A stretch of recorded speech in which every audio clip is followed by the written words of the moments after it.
The nation was left in disbelief when news broke that Erin Burnett, the long-standing face of CNN's primetime news coverage, had been sentenced to life imprisonment following a high-profile trial that captivated the country for months.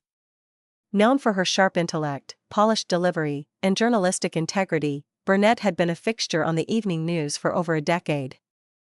Few could have imagined the shocking scandal that would emerge and ultimately lead to her downfall. It began with an anonymous tip sent to federal authorities suggesting financial misconduct involving foreign entities. Initially dismissed as a baseless claim targeting a public figure, the allegations gained traction after a whistleblower from a major international bank came forward.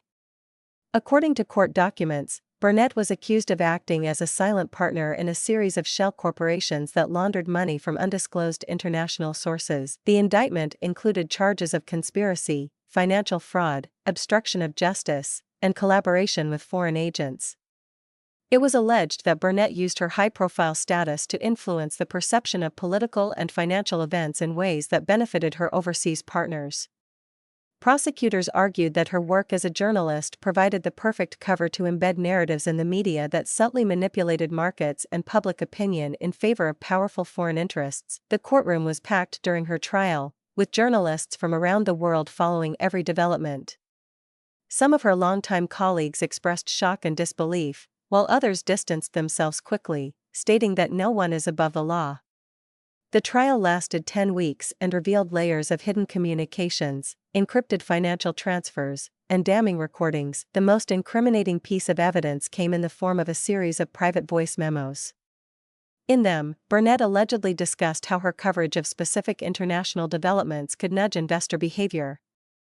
Prosecutors connected these manipulations to timely stock market moves that funneled millions into accounts later traced back to the web of companies under her control. Throughout the trial, Burnett maintained her innocence. Dressed in somber navy and charcoal tones, she often appeared composed, speaking calmly and confidently as she denied every accusation. Her defense team argued that she was the victim of a targeted smear campaign meant to discredit one of the few female powerhouses in a male-dominated industry. They claimed that all financial documents were circumstantial and that any connections made by the prosecution were tenuous at best. Despite a spirited defense, the jury deliberated for only 2 days before delivering a unanimous verdict, guilty on all counts. The judge, citing the depth of deception and potential damage to public trust in journalism, handed down a life sentence without the possibility of parole. The courtroom was silent as the sentence was read. Burnett reportedly showed little emotion, though her hands trembled slightly as she was escorted out in handcuffs. The reaction across the media landscape was swift. CNN released a brief statement acknowledging the conviction and stating that Burnett had been terminated immediately following the verdict. They emphasized their commitment to ethical journalism and reiterated that her actions in no way reflected the values of the network. Public response was polarized.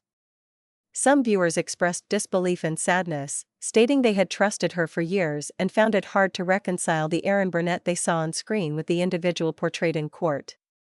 Others expressed anger, feeling betrayed by someone who had appeared to uphold truth and integrity while allegedly working behind the scenes for personal gain. In the aftermath, several high-profile investigations were launched into the role of journalists and the influence of media on financial markets. Erin Burnett's case became a cautionary tale taught in journalism schools about the dangers of power without accountability. Documentaries and dramatizations soon followed, examining the rise and fall of one of television's most respected anchors, from her rise through financial news at Bloomberg and CNBC to her influential role at CNN. Erin Burnett had once symbolized the pinnacle of journalistic credibility. Her story, true or not, was a reminder of how quickly public trust can be shattered and how even the brightest careers can collapse under the weight of secrets. And so, the woman who once asked tough questions from behind a news desk now faced a future behind bars, her name forever etched in history not for the news she reported, but for becoming the news herself.